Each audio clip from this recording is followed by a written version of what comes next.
po sa inyong lahat at welcome muli sa isang espesyal na pagdiriwang natin ng ika-50 edisyon ng Metro Manila Film Festival. Hello there, Belle. Hi Jake, hello! At magandang hapon po sa lahat ng ating mga kaibigan, panauhin at kasamahan sa industriya na nandito po ngayon. Parang kailan lang ay nagsama-sama tayo para matunghayan ang announcement ng first 5 movie entries na kalahok sa film festival this year. And today, malalaman na natin ang 5 pang pelikulang kukumpleto sa 10 official entries ng MMFF50. Nako, Belle, ngayon pa lang ay very excited na ako dyan. In fact, ang dami nagtitext sa akin kanina kung alam na ba daw natin dalawa yung mga last 5 entries na papasok. Hindi ko pa alam. Sabi ko, hindi pa kasi Yes. sabay-sabay natin lahat malalaman yan mamaya. Kayo guys, excited na ba kayo? Yes! Alright! Pero hindi lang yan ang magaganap ngayong hapon. Last time ay napakilala na natin ang Filipino-American visual artist na nagdisenyo ng ating milestone trophy for MMFF50. At yan ay walang iba kung hindi ang Pinoy global artist na si Jeffrey. And today, i-reveal na natin ang espesyal at nagagandahang tropeo na kanyang nalikha for MMFF50. That's right. At sigurado akong inaabangan na yan ng lahat. But before we proceed, batiin muna natin ang lahat ng mga nandito ngayon. Mga members of the MOWEL Fund or the Movie Workers Welfare Fund. Give them a round of applause. The FAP, the Film Academy of the Philippines. Welcome po. We also have DGPI or Directors Guild of the Philippines, Inc. Producers Guild of the Philippines. Welcome. Also present, we have Actor, League of Filipino Actors.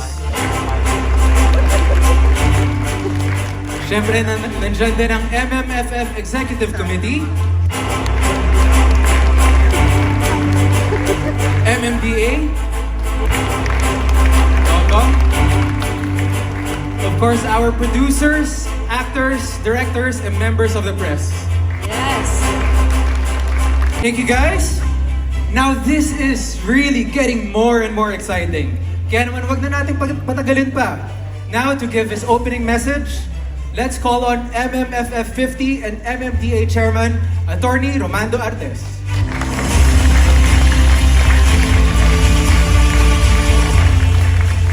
Magandang hapon po sa ating lahat. Alam ko po, excited kayo na marinig at malaman kung sino yung 5 pang mapapasama as official entries dito po sa 50th edition ng MMFF.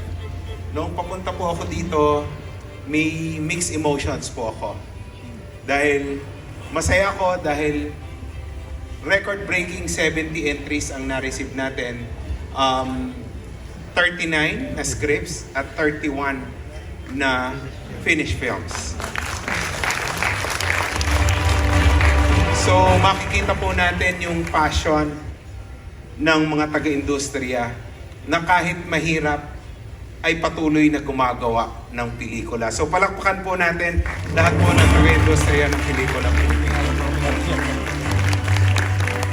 At the same time, medyo nalulungkot din po ako dahil sa 31 finished film entries, 5 lang po ang pipiliin at 26 po ang hindi makakasama sa 50th edition ng MMFF.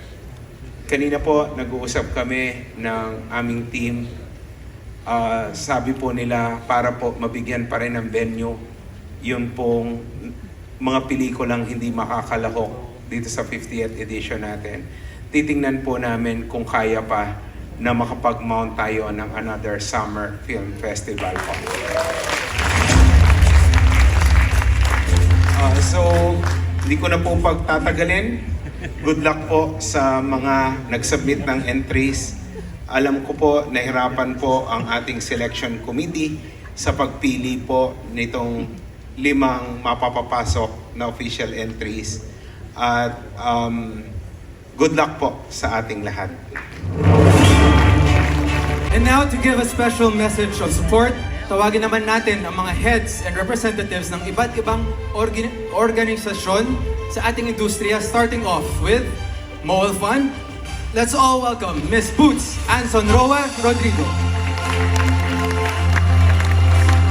Thank you, Jake. And thank you, Isabel. Madalas ko pong sabihin na ang MMFF at ang Mobile Fund ay magkakambal. Magkapatid sa puso at sa puso pati. Kasi isa po ang ama ng MMFF at ng Mobile Fund. Iisa po ang founder, iisa po ang nagtaguyod. At gusto namin pasalamatan po ang dating Pangulo nating si President Joseph Estrada, who was the founder and the one who has seen Mobile Fund through the years and who has seen the MMF through the years sa pamamagitan po ng ating mga MMFF directors.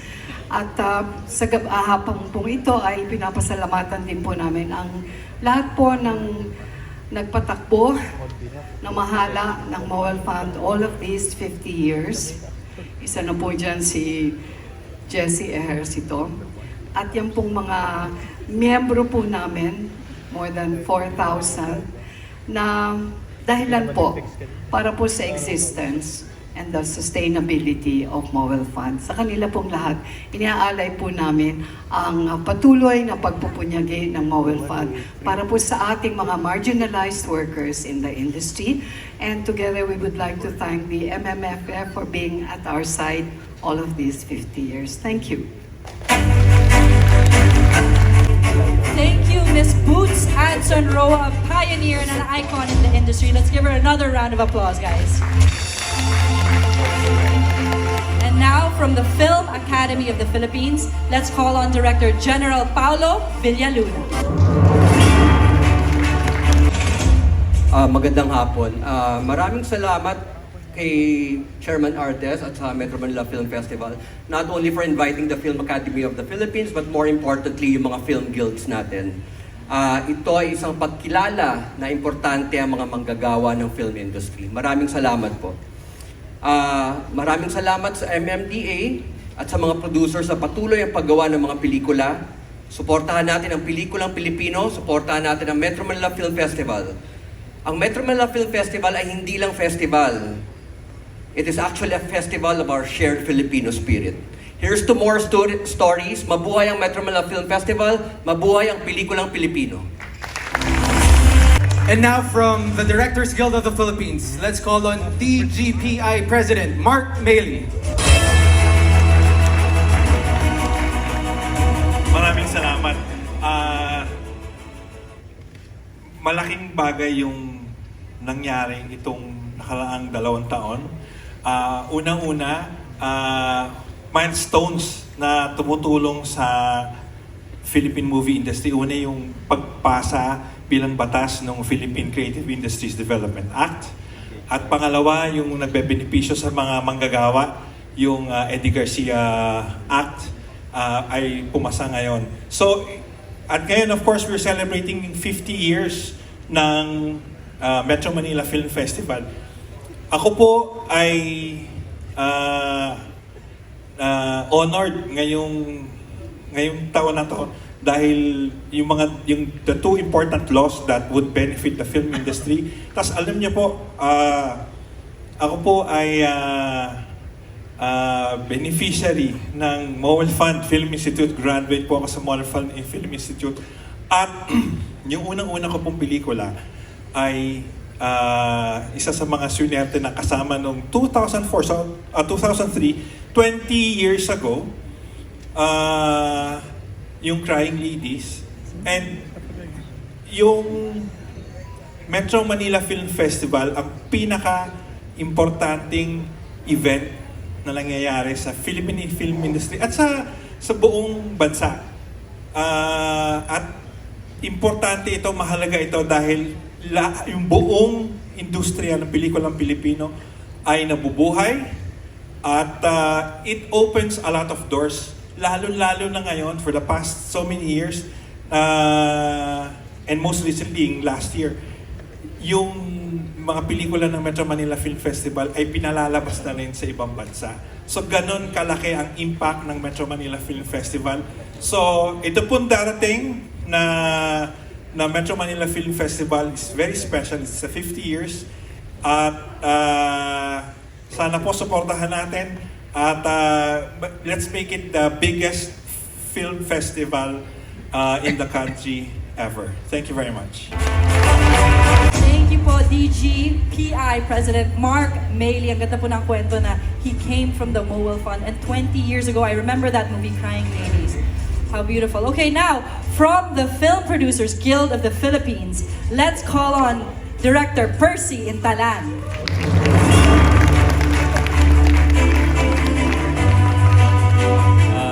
I'm Percy Intalan from the Entertainment Producers of the Philippines, and I also am here representing all the producers.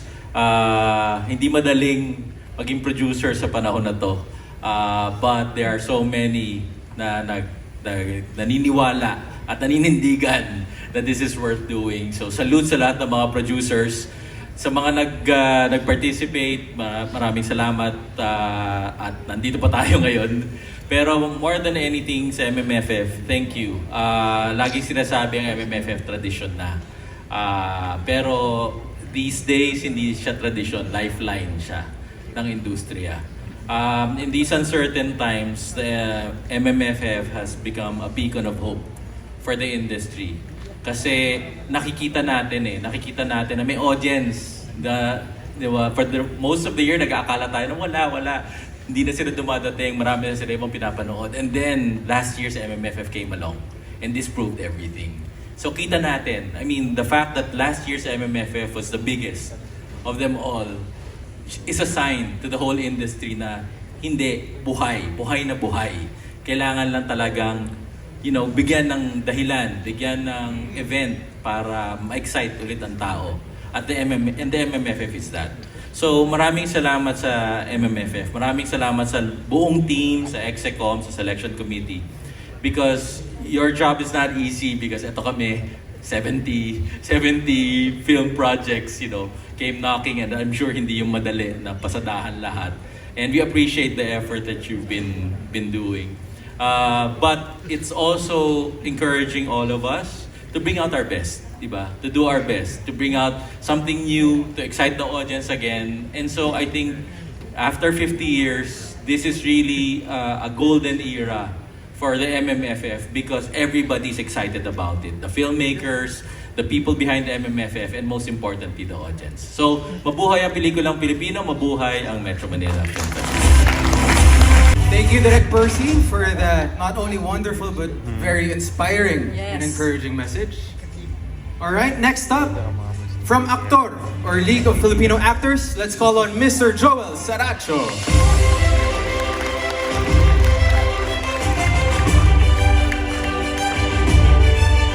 Magandang hapon po sa inyong lahat. Alam ko hindi ako yung artistang inaasahan ninyo. Pero sa ngalan ng Actor League of Filipino Actors at ng aming chairman, Dingdong Dantes at Pangulong Isa Calzado, binabati ko po ang lahat ng kalahok sa sinisigla sa 50th edition ng Metro Manila Film Festival. Napakahalagang milestone ito at masaya at mahalagang maging bahagi ng mga pagdiriwang. Sa 100 years ng Philippine cinema, sa 50 years ng MMFF, marami na po tayo ngayon ng mga bagong producers at director na mapangahas sa kanilang tema at teknolohiya ng pagkukwento. Marami na po tayo mga bagong players, mga batang director, DOP, mga batang production designers, manunulat, na patuloy na tumutuklas ng bagong pamamaraan para ikwento ang danas ng Pilipino. Ang kailangan na lang natin, ibalik yung manonood.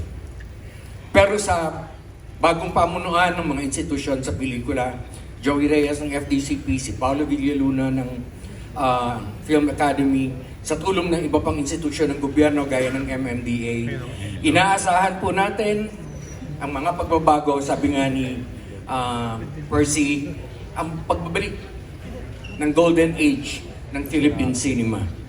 At kaysa po ang aktor sa lahat ng inisyatibang gagawin para pasiglahin ang industriya ng Pilipino, industriya ng pelikulang Pilipino, para mas makahulugan nating isigaw, mabuhay ang industriya ng pelikulang Pilipino. Magandang hapon po sa inyo.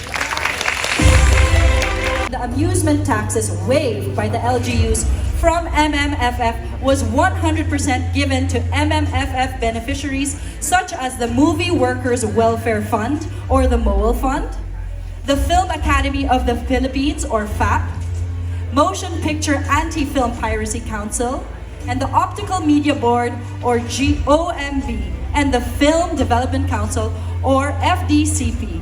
Ito ay bilang pagkakilala sa kanilang napakahalagang kontribusyon sa industriya. Palakpakan po natin sila. And of course, nais rin po namin magpasalamat sa ating mga partners who have been instrumental sa mga proyekto ng MMFF. You already did that earlier? Yes. Yeah? Palakpakan po natin ulit ang ating mga partners. The guilds that we mentioned earlier. Now, sa mga nais pong maging bahagi ng mga proyekto ng MMFF o maging partner ng MMFF50, makipag-ugnayan lamang sa MMFF Committee or sa MMDA. You can message us through our social media accounts at MMFFofficial and at MMDAPH. Imagine that. Alam mo, Jake, 50 years ago, nung nalala yung dad mo and yung mom mo, they didn't receive something as special as this. What if now kaya? Pwede na ba? Baka naman. Baka na sana all, di ba? Tama. 50 years ago, do you remember? The very first MMFF Best Picture winner? The title? Hindi ko maalala. May alam ba ng title? Diligin mo ng hamog ang uhaw na lupa. Diligin mo ng hamog ang uhaw na lupa. Starring Joseph Estrada. And of course, Gloria. Yes. 50 years ago, that was in 1974. And now look how far the MMFF has come. Bigyan natin ng isang malaking round of applause, guys. again, this year's MMFF50 Special Trophy, designed by the global and renowned Filipino visual artist, Jeffrey. Let's watch this, mga kaibigan.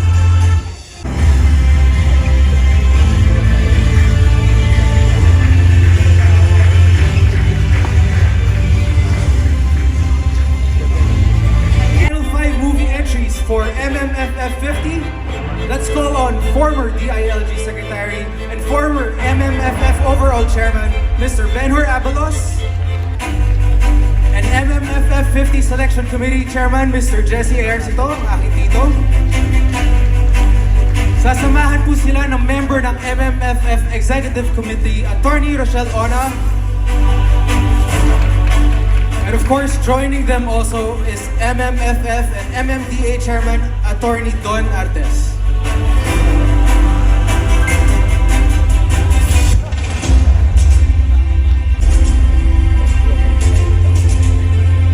Good afternoon sa inyo lahat. Sa Isanod. Kapapanood namin ng 31 films na sunod-sunod. Ang 83-year-old man, inubo na. At, pero hindi ako nagsisisi at although napakahirap manood at mag-analyze ng pelikula, I think I congratulate the 11 members of the committee for the effort. At talaga nahirapan kami dahil napakaraming dito sa batch ng 31 finished films, napakaraming maganda. Pero as napakahirap din pumili. But nakita nyo naman yung pinili namin from the scripts, 39 scripts. Napakaganda ng mga trailer at hindi kami nagsisisi and we are very proud na nakapili kami ng 5 magagaling na. At itong 5 susunod, ayun, siguradong matitrill din kayo. Kaya napakaigpit ang labanan sa kawawa naman ng mga jurors.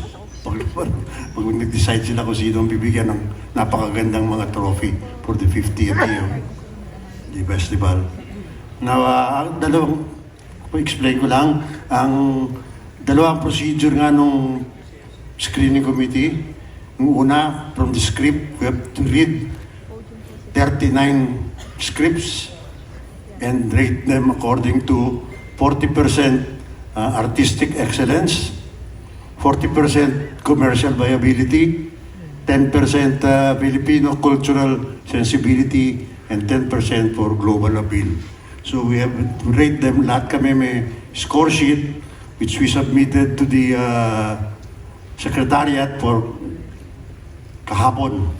Inano na nila, kinompute na, and it really was a close fight. Yung very, very close ang 4, 5, 6, and well, we have to pick. Ang ganda naman yung announcement ni Chairman na yung mga hindi mapipili, dahil magaganda rin naman, bibigyan ng chance sa Summer Film Festival. Sigurado sila. Thank you very much. And I would like to give you to request our, para mas exciting, to request our beloved former Secretary Ben Abalos and our former MMFF Chairman also to announce the 5 finalists. Maraming salamat po, Sir Jesse Hercito. Palapakan po natin si Mr. Jesse Hercito. So, ang unang pelikula. This film is a romance comedy starring Francine Diaz and Seth Fedelin, produced by Regal Entertainment Incorporated and directed by Crisanto Aquino. This is a magical story of two people, Lex and Karen, from different timelines, 30 years apart, connected by a mysterious comet through a dating app. As they grow close, Karen asks Lex to change key moments in her past to prevent her parents' separation. But every change of the past brings unforeseen consequences, altering their futures in unexpected ways. In one last effort, Lex hopes to set things right, but some events may be beyond control. This is a film from Regal Films, directed and written by Crisanto Aquino, starring Francine Diaz and Seth Fedelin. Ang pelikula po is My Future You.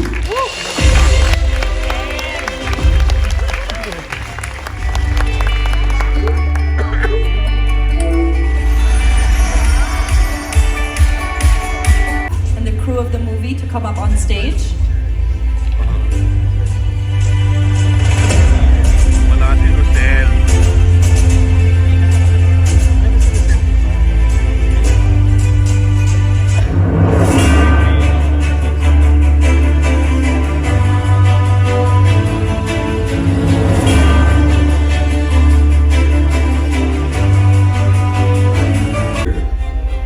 Starring Vilma Santos and Aga Bula.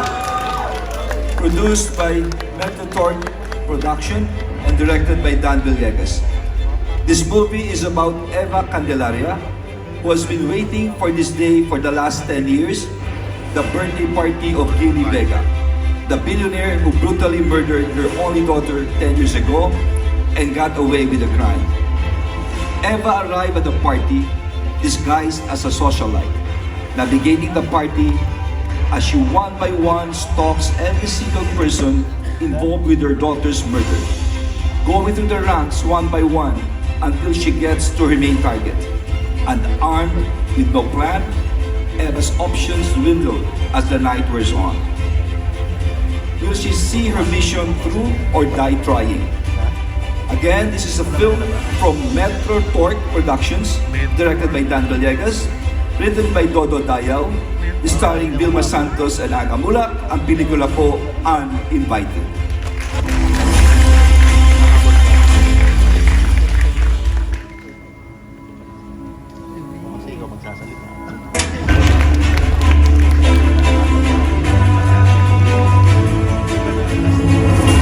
Let's call in the cast and crew of Uninvited. Please come up on stage. Warner Bros.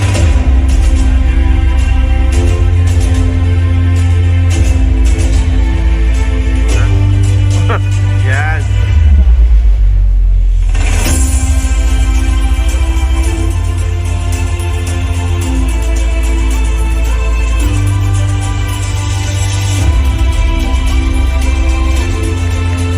Assigned in the southern Philippines. In one encounter with an extremist group, the confrontation turns tragic when all its men are killed in the battle. Witnessing the death of his men pushes Miguel to the edge and goes amok in fighting the enemy with bloodlust and vengeance until finally wiping out the enemies. After his discharge from the army, Miguel is haunted by the carnage. He now works as a security guard and faces a different kind of war. One evening, while on duty in a warehouse, two drug peddlers played by him and her brother entered the warehouse to hide from vigilantes who are pursuing them. Unaware of who the intruders are, Miguel turns the two to the squad. When Miguel sees the intruders shot by the vigilantes, the memories of the bloodbath that befell his platoon came back to him. Riddled with guilt, Miguel takes up the fight for the survival of the two drug peddlers. Armed with a rusty shotgun, he wades through a gauntlet of fire and bullets. All hell breaks loose in a night when a tormented soul, a sinner, and a horde of demons collide. Friends, this is a film from Nathan Studios Incorporated, Straw Dogs Studio Productions and Views, directed by Richard Sams, written by Richard Sams, G. Flores, and Wilfred Manalang, starring Julia Montes and Arjo Atayde. Ang pelikula po ay Topa. Congratulations!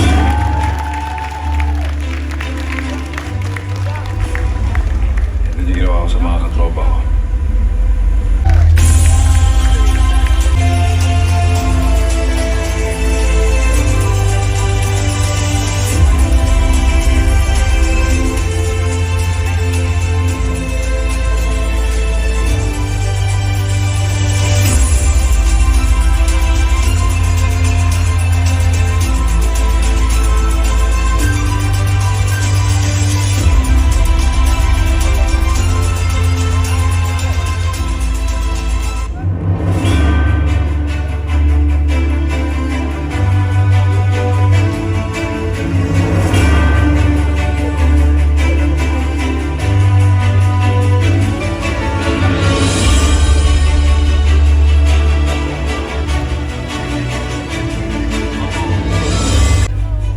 There's a character named Woody who has spent the last 7 years moving from one town to another in all the corners of the world, searching for the best place where he can stay put. This time, he moves to a peaceful city of Karatsu in Saga, Japan, where he meets Lin, a charming but mysterious squid vendor at the port market.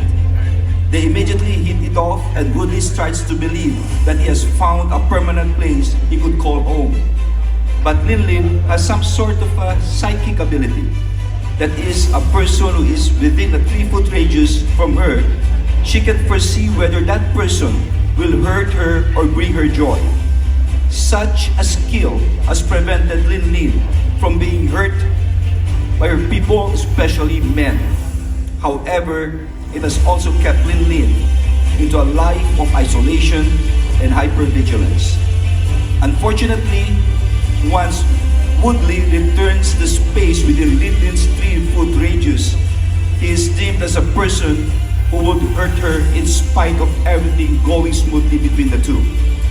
This results in Lin distancing herself from Woody.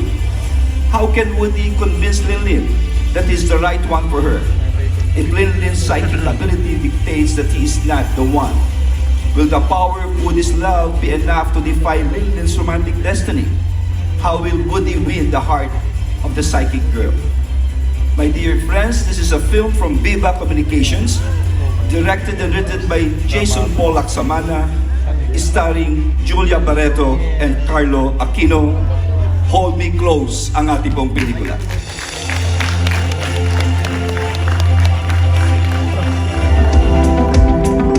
May espesyal akong abilidad. Nasa-sense ko kung magdadala ng sakit o saya ang isang tao sa buhay ko.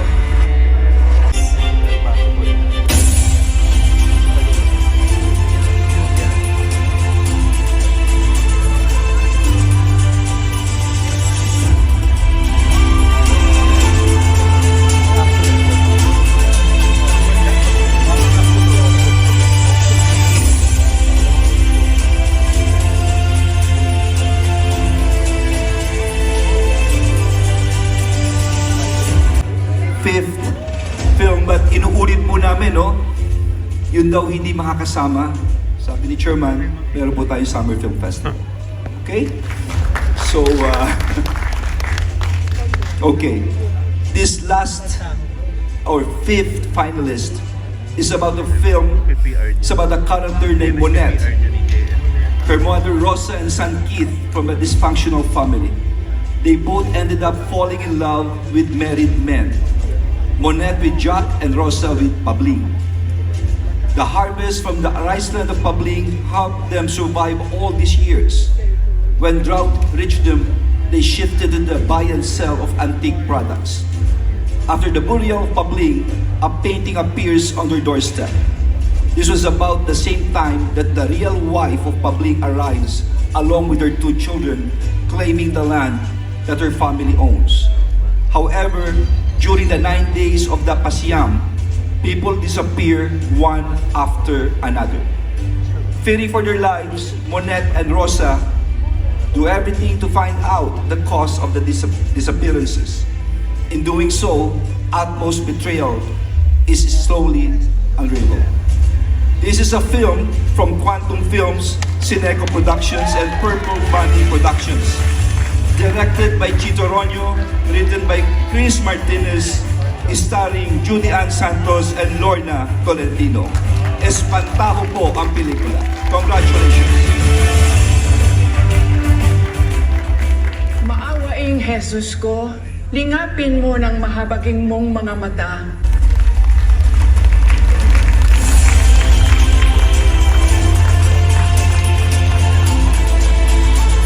Let's now call on the staff and crew.